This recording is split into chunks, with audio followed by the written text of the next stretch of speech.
Hello friends, welcome to Telugu audio story. మీరు కనుక ఛానల్ని ఫస్ట్ టైం చూస్తున్నట్లయితే ఛానల్ సబ్స్క్రైబ్ చేయండి, లైక్ చేయండి. అలాగే ఈ స్టోరీపై మీ వాల్యుబుల్ ఒపీనియన్ని కమెంట్ రూపంలో తెలియజేయండి. ఇక కథలోకి వెళ్దామా? చెలి నీవెవరో పార్ట్ 3 చూసే ముందు పార్ట్ 2 చూడండి. లింక్ డిస్క్రిప్షన్లో ఇవ్వడం జరిగింది. స్క్రీన్ మీద వివేక్ నెంబర్ కనిపించి ఆ టైంలో చేయడంతో ఇంపార్టెంట్ కాల్ అయి ఉంటుంది అని బ్యూటీ బేబీస్ మధ్యన ఉన్న రాణాను పక్కకు లాగి వివేక్ మాట్లాడు అని అన్నాడు ఫోన్ చేతిలో పెట్టి. నా బామ్మర్దికి ఆ పెద్ద మనిషి ఏదో చెప్పుంటాడు, అందుకే కాల్ చేశాడు అని అంటూనే ఫోన్ లిఫ్ట్ చేసి పోయావా ఇంటికి అని అడిగాడు. ఇప్పుడే వచ్చాను అని అన్నాడు చిరాగ్గా. మండుతున్నట్టుంది అని రాణా వెటకారంగా అడుగుతూ ఉంటే, ఒరేయ్ ఎందుకురా వాడిని కూడా డిస్టర్బ్ చేస్తావని సైడ్ నుంచి మ్యాటర్ ఏంటో కనుక్కోమని అరుస్తూ ఉన్నాడు ఉదయ్. పెట్రోల్ పోసినట్టు మండుతోంది బావా, ఈ డ్రైవర్ డ్యూటీ చేయడం నా వల్ల కాదు, నేను కూడా నీ దగ్గరికే వచ్చేస్తాను అని అన్నాడు. యు ఆర్ ఆల్వేస్ వెల్కమ్ బామర్ది, బట్ ఒక్కటే కండిషన్, మీ అమ్మకి చెప్పిరా, మళ్ళీ నీలాంటి ఉత్తమ కొడుకుని నేనేదో చెడగొట్టానని నా మీద పడుతుంది అంటూ కాల్ కట్ చేసిన అరగంటకే గెస్ట్ హౌస్లో తేలాడు వివేక్. మందు కొట్టి చిందులు వేస్తూ Pratap Varma interview postpone చేయమన్న విషయం రాణాకు చెప్పాడు.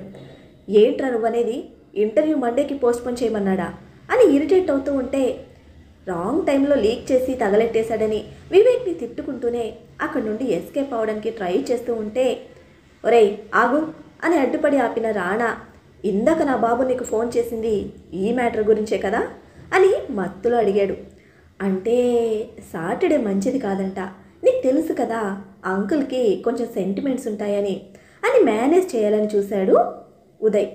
ఆయన గారి సెంటిమెంట్స్ ఆయన వరకు మాత్రమే, నా కంపెనీ నా పిఏ, నా ఇంటర్వ్యూ నా ఇష్టం, వేలు పెట్టే రైట్స్ ఎవ్వరికీ లేవు, ఒక్కళ్ళు కాదు 4 పిఏలను సెలెక్ట్ చేసుకుంటా, వీక్ మొత్తం ఎంజాయ్ చేస్తా అని ఫుల్ ఫ్రస్ట్రేట్ అవుతూ ఫుల్ బాటిల్ తీసుకొని తాగుతూ ఉంటే, వీడు తెలిసి చేస్తాడో తెలియక చేస్తాడో నాకు అస్సలు అర్థం కావటం లేదు అని వివేక్ వైపు కోపంగా చూశాడు ఉదయ్. మావయ్య చెప్పమనేదే చెప్పాను, ఇందులో నా మిస్టేక్ ఏం లేదని అక్కడి నుండి నెమ్మదిగా జారుకున్నాడు వివేక్.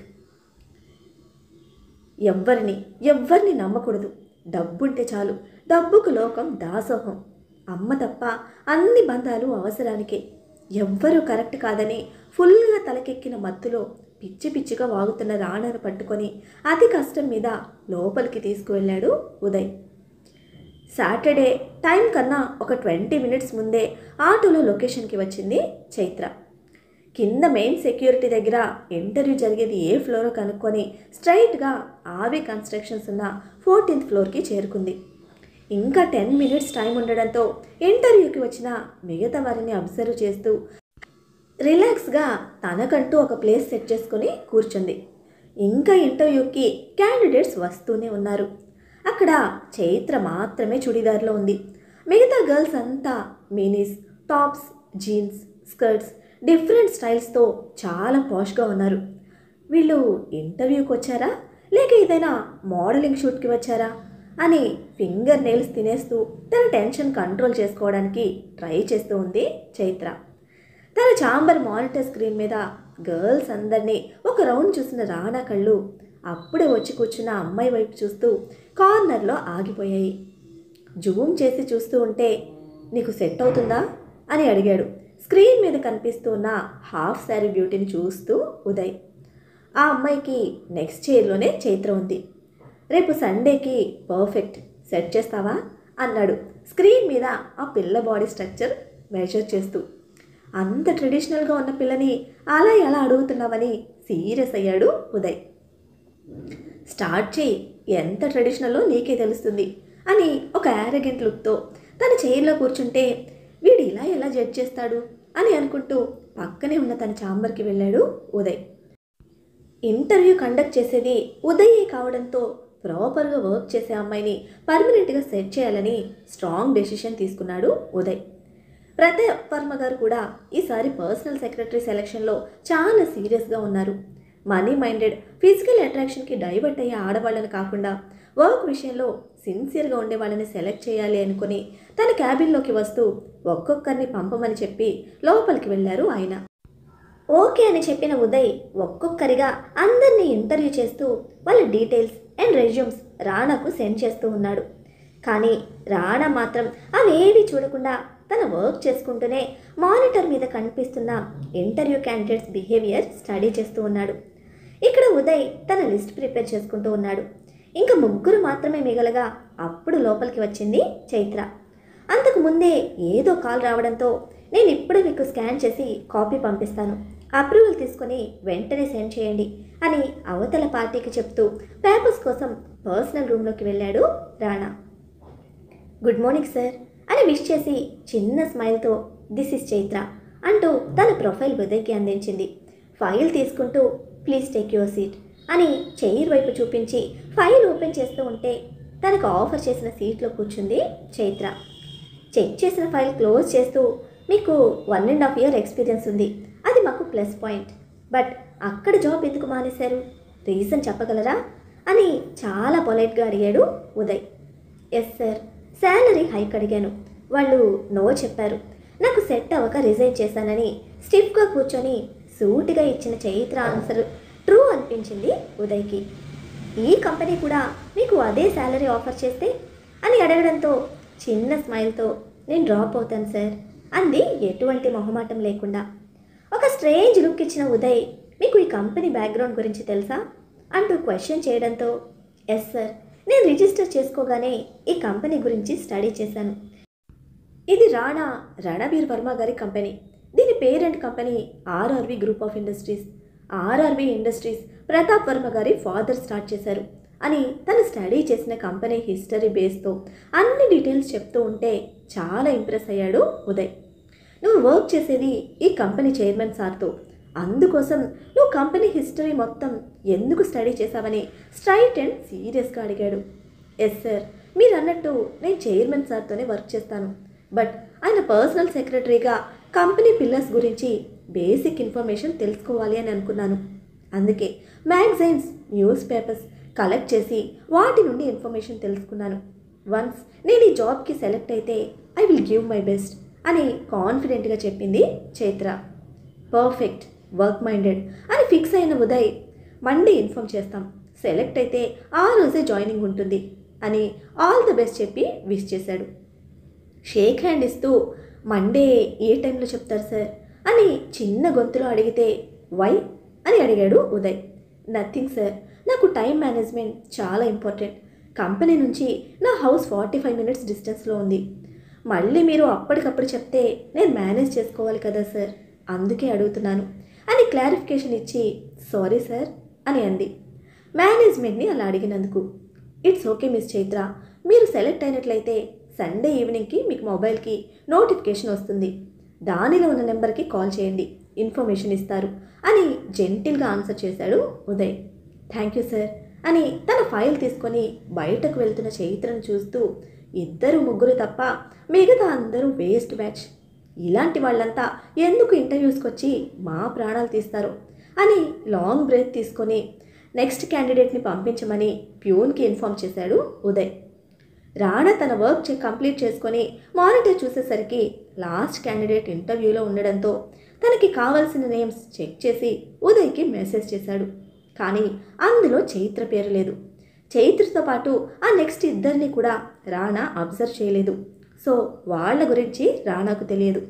బట్ ఫస్ట్ రాణాను ఇంప్రెస్ అయిన హాఫ్ శారీ నేమ్ లేకపోవడం ఆశ్చర్యంగా అనిపించి కాల్ చేసి అదే విషయం ఉదయ్ని అడిగాడు. సెలెక్ట్ చేసినందుకు అట్లీస్ట్ 2 days అయినా వచ్చి వర్క్ చేయాలిగా, రాని వాళ్ళ గురించి నీకెందుకు, నేను పంపిన లిస్ట్ ఫైనల్ చేయి అని సీరియస్గా చెప్పి కాల్ కట్ చేశాడు రాణా. ప్రతాప్ గారి మీద పంతంతో అన్నట్టుగానే నలుగురిని సెలెక్ట్ చేసుకున్నాడు రాణా. హుఫ్, ఇప్పుడు ఈ విషయం అంకుల్కి తెలిస్తే ఏంటి సిచ్యువేషన్ అని ఉదయ్ టెన్షన్ పడుతూ ఉండగానే ప్రతాప్ గారి నుంచి కాల్ వచ్చింది. టెన్షన్ పడుతూనే ఫోన్ లిఫ్ట్ చేశాడు ఉదయ్. అటువైపు నుండి ప్రతాప్ గారు రాణా పర్సనల్ సెక్రటరీగా చైత్రను ఫైనల్ చేయి, 1 year, ఇంకా అవకాశం ఉంటే 2 yearsకి తనతో అగ్రిమెంట్ చేయించు అని చెప్పడంతో ఉదయ్ షాక్ అయ్యాడు. బట్ అంకుల్, వాడి సెలెక్షన్ వేరే ఉంది, అందులో చైత్ర పేరు అస్సలు లేదు అని భయపడుతూనే చెప్పాడు ఉదయ్. నువ్వు వాడి ఫ్రెండ్గా కాదు, ఆర్వి కన్స్ట్రక్షన్స్ మేనేజర్గా వర్క్ చేయి అని సీరియస్ టోన్లో చెప్తే, నీకు చేత కాదు అంటే చెప్పు, నేనే వచ్చి చేసుకుంటాను అన్నారు కొట్టినట్టే. అంత సీరియస్గా రిప్లై వస్తుందని ఎక్స్పెక్ట్ చేయని ఉదయ్, సారీ అంకుల్, మీరు చెప్పినట్టే రెడీ చేస్తాను అంటూ చెప్పడంతో ప్రతాప్ గారు, బయట మార్కెట్లో కంపెనీ ప్రెస్టేజ్ ఏమవుతుందో మినిమం కామన్ సెన్స్ మీ ఇద్దరికీ లేకపోయినా నాకు నా కుటుంబం పరువు ప్రతిష్ట చాలా ఇంపార్టెంట్. నేను చెప్పింది వాడికి చెప్పాల్సిన అవసరం లేదు. వాడు సెలెక్ట్ చేసిన వాళ్ళని ఇంకా ఎక్కడైనా ప్లేస్ చేసుకో, కానీ రాణకు పర్సనల్ సెక్రటరీగా మాత్రం చైత్రనే మండే కంపెనీలో ఉండాలి. It's my order, do your work అని ఉదయ్కి మరో ఆప్షన్ లేకుండా చేశారు ప్రతాప్ వర్మ. ఇప్పుడు అంకుల్ చెప్పినట్టు చేస్తే ఒక ప్రాబ్లం, చేయకపోతే మరొక ప్రాబ్లం అని కాసేపు ఆలోచించిన ఉదయ్, వాడికి తెలిసి ఎంత గొడవ చేసినా ఓకే, ఇప్పుడు నాకు వేరే ఆప్షన్ లేదు అని అనుకుని ఫైనల్గా ప్రతాప్ వర్మ చెప్పినట్టే చేయడానికి సిద్ధపడ్డాడు. కంపెనీ ప్రెస్టేజ్ అండ్ రాణా తిరుగుళ్ళు ఈ విధంగా అయినా కొంతవరకు కంట్రోల్ అవుతాయని. ఆర్వి కన్స్ట్రక్షన్స్ చాలా పెద్ద కంపెనీ. నా జాబ్కి ఆఫర్ చేసింది కూడా మంచి శాలరీ. ఈ జాబ్ కనుక వస్తే ఇక నా టెన్షన్స్ అన్నీ పోయినట్టే అని జాబ్ తనకి వస్తుందో రాదో అన్న దాని గురించి కొంచెం టెన్షన్గా ఉన్నా తను సెలెక్ట్ అవ్వాలని కోరుకుంటూ ఇంటికి చేరింది చైత్ర. ఆటో దిగి ఇంటి గేట్ తీస్తున్న సౌండ్ వినిపించి బయటకు వచ్చారు ఓనర్ ఆంటీ. ఆవిడని చూస్తూనే రెంట్ రూపంలో రెక్కలు కట్టుకొని ఎగిరిపోయే డబ్బులు కనిపించాయి చైత్రకు. ఏమ్మా చైత్ర, ఇంటర్వ్యూ బాగా జరిగిందా అని ఆరా తీస్తూ, ఈ జాబ్ ఖచ్చితంగా నీకే వస్తుందిగా అంటూ చైత్ర దగ్గరికి వచ్చింది ఆవిడ. ఇంటర్వ్యూ అయితే బాగా అటెండ్ చేశాను ఆంటీ, బట్ చాలా పెద్ద కంపెనీ కదా, సో కాంపిటీషన్ కూడా ఎక్కువగానే ఉంటుంది అని ఒక 2 నిమిషాలు కంపెనీ గురించి జాబ్ గురించి ఆంటీతో మాట్లాడి, జాబ్తో సంబంధం లేకుండా మీ రెంట్ మాత్రం డెఫినెట్గా 5th ఇచ్చేస్తాను ఆంటీ అంటూ చెప్పింది నమ్మకంగా. నువ్వు ఆపకుండా ఇస్తావని నాకు తెలుసులే, నీకు ఉద్యోగం వస్తే అదొక సంతోషం కదా అని చెప్పి, సరే ముందు పైకి పో, నీ కొడుకు ఇంతకుముందే కిందకి వచ్చి ఇల్లంతా చూసుకొని పోయాడు, నువ్వు లేవంటే నమ్మడే, ముందు వాడికి కనపడు అని చెప్తూ ఉంటే, సరే ఆంటీ అని నవ్వుతూ స్పీడ్గా స్టెప్స్ ఎక్కి పైకి వెళ్ళింది చైత్ర. తాను వెళ్ళేప్పటికీ మెయిన్ డోర్ ఓపెన్ చేసి ఉండడంతో గుమ్మం బయట చెప్పులు విప్పి అడుగులు అడుగు వేసుకుంటూ చప్పుడు చేయకుండా లోపలికి వెళ్ళి హ్యాండ్ బ్యాగ్ ఫైల్ ఎటువంటి సౌండ్ రాకుండా నెమ్మదిగా టేబుల్ మీద పెట్టి సైలెంట్గా ఉన్న ఇల్లంతా స్కాన్ చేస్తూ బెడ్రూమ్లోకి వెళ్ళిన Chaitra, Lucky where are you అని చిన్నగా పిలుస్తూ బెడ్ కింద చూసింది. అక్కడ లేకపోవడంతో బయట నుంచి బోల్ట్ పెట్టి ఉన్న వాష్రూమ్లో కూడా లేడని కన్ఫర్మ్ చేసుకొని వెళ్ళి కబోర్డ్స్ ఓపెన్ చేసింది. కానీ అక్కడ కూడా లేడు లక్కీ. నీ వయసుకు మించిన బ్రిలియంట్రా నువ్వు, బట్ అమ్మ నుంచి మాత్రం నువ్వు హైడ్ కాలేవు, నీకన్నా ముందు నేను నిన్ను కనిపెడతాను చూడు అంటూ మళ్ళీ నెమ్మదిగా బెడ్రూమ్లో నుండి బయటకు వచ్చి హాల్ అంతా వెతుకుతూ కిచెన్లోకి వెళ్ళింది. హాల్లోనే కేను సోఫా వెనుక దాక్కున్నాడు లక్కీ. అది చూసినా కూడా చూడనట్టే యాక్ట్ చేస్తూ కిచెన్లోకి వెళ్ళింది చైత్ర. అక్కడ కాఫీ తాగుతున్న వికాస్ అప్పటికే ప్రిపేర్గా ఉంచిన ఇంకో కాఫీ కప్ చైత్రకు ఆఫర్ చేశాడు. సాటర్డే ఆఫ్ కావడంతో చైత్రకు హెల్ప్గా లక్కీని చూసుకుంటూ ఇంట్లోనే ఉన్నాడు వికాస్. ఇప్పుడు కాఫీ కాదు, అంతకన్నా ముందు గేమ్ ఇంపార్టెంట్, నా కొడుకును నేను పట్టుకోవాలి, నువ్వు కామ్గా ఉండు అంటూ లిప్స్పై ఫింగర్ పెట్టి చూపిస్తూ కిచెన్ ఎంట్రన్స్లో నుండి హాల్లోకి తొంగి తొంగి చూసిన తనకు సోఫా వెనుక నుంచి పిల్లిలా పాక్కుంటూ బయటకు వచ్చిన లక్కీ కనపడ్డాడు. వెంటనే వికాస్ను బయటకు వెళ్ళమనడంతో, మీ ఇద్దరి మధ్యలో నేను ఎప్పుడూ అడ్డమే కదా అని గుర్రం అంటూ చూసి వికాస్ కాఫీ కప్పుతో అక్కడి నుంచి బయటకు వెళ్తే తను కూడా వాష్ ఏరియాలోకి వెళ్ళింది. పాక్కుంటూ కిచెన్ వరకు వచ్చిన లక్కీ అక్కడ చైత్ర కనపడకపోవడంతో నెమ్మదిగా లేచి మోకాళ్ళ మీద చేతులతో పప్పిలా నడుస్తూ వాష్ ఏరియాలోకి తొంగి చూశాడు. అక్కడ పెట్టగోడ మీద నుంచి లక్కీ కోసం కిందకి వెతుకుతున్నట్టు యాక్ట్ చేస్తూ ఉంది చైత్ర. అమ్మకి ఏం తెలీదు, ఎప్పుడూ ఇంతే, నేను అక్కడ దాక్కుంటే అమ్మ ఇక్కడ వెతుకుతోంది అని తల కొట్టుకొని, అమ్మా నేనే గెలిచాను అంటూ ఒక్క రన్లో ఫాస్ట్గా చైత్ర కాళ్ళను చుట్టేశాడు. ఓ మళ్ళీ నేనే ఓడిపోయానా అని డల్గా ఫేస్ పెట్టి అడిగింది చైత్ర. డోంట్ వరీ మమ్మీ, నేను నెక్స్ట్ టైం ఛాన్స్ నీకే ఇస్తానులే అని పెద్ద హీరోలా బిల్డప్ ఇస్తున్న బుడ్డి లక్కీని గట్టిగా హగ్ చేసుకొని కిస్ చేసి ఎత్తుకొని ఏమైనా తిన్నావా లేదా అంటూ లక్కీ బొజ్జపై చేత్తో తడుముతూ లోపలికి తీసుకొచ్చింది. హా mummy, Vikas uncle bread and jam ఇచ్చాడు, తిన్నాను అని చెప్పి, మమ్మీ నువ్వు ఇంటర్వ్యూకి వెళ్ళావు కదా, నీకే వచ్చిందా జాబ్ అని అడిగాడు మెరిసే కళ్ళతో. ఇంకా కన్ఫర్మ్ కాని జాబ్ గురించి అబద్ధం చెప్పలేక తడబడుతున్న చైత్రకు 100% అమ్మకి వస్తుంది లక్కీ ఆ జాబ్, నువ్వు చూస్తూ ఉండు అని చైత్రను సపోర్ట్ చేస్తూ అప్పటికే లోపలికి వచ్చాడు వికాస్. అతను చేసిన సపోర్ట్కి చిన్న స్మైల్ ఇచ్చి, నీకు అటుకుల పాయసం చేసి పెట్టనా అంటూ చంకలో ఉన్న లక్కీని కిచెన్ టాప్ మీద ఎక్కించింది చైత్ర. వావ్, అటుకుల పాయసమా అంటూ నాలుక చప్పరిస్తూ నాకు కూడా కావాలి అని అన్నాడు వికాస్. వికాస్ అన్న మాట వింటూ మొహం మార్చేసిన లక్కీ, అటుకుల పాయసం నాకు అమ్మకు మాత్రమే, ఇంకెవ్వరికీ లేదు అని సీరియస్ టోన్లో తెగేసి చెప్పాడు. అంత స్ట్రైట్గా చెప్పేసరికి డల్గా చూశాడు చైత్ర వైపు వికాస్. తెలిసి కూడా వాడితో పోటీ పడడం నీ తప్పు అనేసరికి చైత్ర బుగ్గను కిస్ చేశాడు లక్కీ. దానితో వికాస్ మూతి ముడవడంతో నీకు ఇంకేమైనా చేసి పెడతాలే అని అంది చైత్ర క్యాజువల్గా. మీ అమ్మ కొడుకుల ప్రేమని తట్టుకోలేకపోతున్నాను, నాకేమీ అక్కర్లేదు, నేను ఇంటికి పోతాను అని ఉడుక్కుంటూ హాల్లోకి వచ్చి తన బ్యాగ్ తీసుకొని ముంద కాఫీ తాగి తర్వాత చేసుకోండి అంటూ ఇంటికి స్టార్ట్ అయ్యాడు వికాస్. అమ్మా, కాఫీ కూల్గా ఉంది అని గ్లాస్ పట్టుకొని చెప్పాడు లక్కీ. ఇట్స్ ఓకే బంగారం, నేను వేడి చేసుకొని తాగుతాలే అని కాఫీ ఒక స్టవ్ మీద పెట్టి లక్కీ కోసం అటుకుల పాయసం మరొక స్టవ్ మీద స్టార్ట్ చేసింది చైత్ర. బయట సన్నగా పడుతున్న వర్షాన్ని చూస్తూ వేడి వేడి అటుకుల పాయసం తినిపిస్తూ లక్కీతో ఆ మూమెంట్స్ని ఎంజాయ్ చేసింది. ఆ మినిట్ చైత్రకు తెలియదు నెక్స్ట్ డే తన లైఫ్ ఎలా టర్న్ అవబోతోంది అని. ఎవ్రీ సండే లక్కీతో కలిసి బయటకు వెళ్ళి వాడికి కావలసినవి, అలాగే తనకు ఇంట్లోకి కావలసినవన్నీ ఒకేసారి తెచ్చుకోవడం అలవాటు చైత్రకు. బ్రేక్ఫాస్ట్ కంప్లీట్ చేశాక వికాస్కి ఫోన్ చేసి వస్తావా అంటూ అడగడంతో, ఇంకా కార్ రాలేదు చైత్ర, బైక్ మీద ఓకేనా అని అడిగాడు సర్వీసింగ్ ఇచ్చిన కార్ గురించి చెప్తూ. ఇట్స్ ఓకే బాబా, బైక్ మీద నువ్వు ఇక్కడికి రా, లక్కీతో పాటు 2 వీలర్ మీద వద్దు, అందరం కలిసి ఆటోలో వెళ్దామని చెప్పడంతో సరే అని కాల్ కట్ చేసి చైత్ర దగ్గరికి స్టార్ట్ అయ్యాడు. అలా అందరూ కలిసి ఒక ½ an hourకి ఒక చిన్న మాల్కి చేరుకొని ఫస్ట్ లక్కీ కోసం గేమ్ జోన్కి వెళ్ళారు ముగ్గురు కలిసి. వికాస్ మనీ స్పెండ్ చేస్తానన్న ఒప్పుకొని చైత్ర 1 hour వరకు అక్కడ ఉన్న అన్ని గేమ్స్ ఆడుకునేలా టోకెన్స్ తీసుకొని కొడుకు కోసం ప్రతి రూపాయి తానే ఖర్చు పెట్టింది. వికాస్ కాస్త ఫీల్ అయినా కానీ చైత్ర దాన్ని గమనించినట్టే ఊరుకుండిపోయింది. పట్టించుకోలేదు అనడం కన్నా లక్కీ విషయంలో ఎవ్వరి సపోర్ట్ సింపతి తీసుకోవడం ఇష్టం లేదు చైత్రకు. టోకెన్స్ వికాస్కి ఇచ్చి లక్కీ దగ్గరకు వెళ్ళింది. 1 hour నీకు నచ్చిన గేమ్స్ అన్నీ ఆడుకో అని చెప్పగానే ఫుల్ జ్యూస్తో ఎగురుతూ చైత్ర బుగ్గల 2 ముద్దలతో తడిపేశాడు లక్కీ.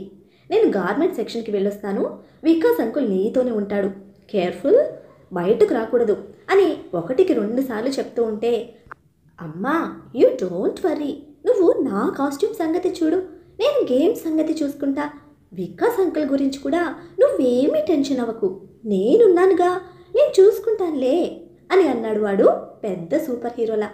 లక్కీ మాటలన్నీ వింటున్న వికాస్ మొహం మాడిపోయింది. చైత్ర మాత్రం చాలా ప్రౌడ్గా ఫీల్ అవుతూ వాడిని కిస్ చేసి ఓకే అంటూ బయటకు వచ్చి అప్పర్ ఫ్లోర్లో ఉన్న గార్మెంట్ జోన్కి వెళ్ళింది.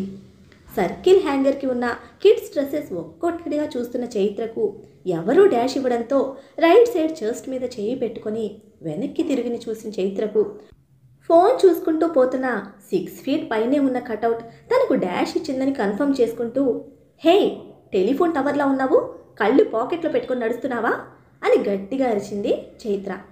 చైత్ర అరిచిన అరుపుతో ఆగి తన ఫ్రంట్ అండ్ సైడ్స్ ఎవ్వరూ లేకపోవడంతో వెనక్కి తిరిగి చూశాడు రాణా. మరి ఇప్పుడు ఈగోకి బ్రాండ్ అంబాసిడర్ అయిన మన రాణా రియాక్షన్ ఎలా ఉండబోతోంది? చైత్ర రాణాతో గొడవ పడనుందా? ఈ గొడవ తన లైఫ్లో ఎలాంటి మలుపు తిప్పనుంది తెలుసుకోవాలంటే నెక్స్ట్ ఎపిసోడ్ని ఫాలో చేయండి. అలానే ఈ ఎపిసోడ్ని లైక్ చేయటం మాత్రం మర్చిపోకండి. Bye friends.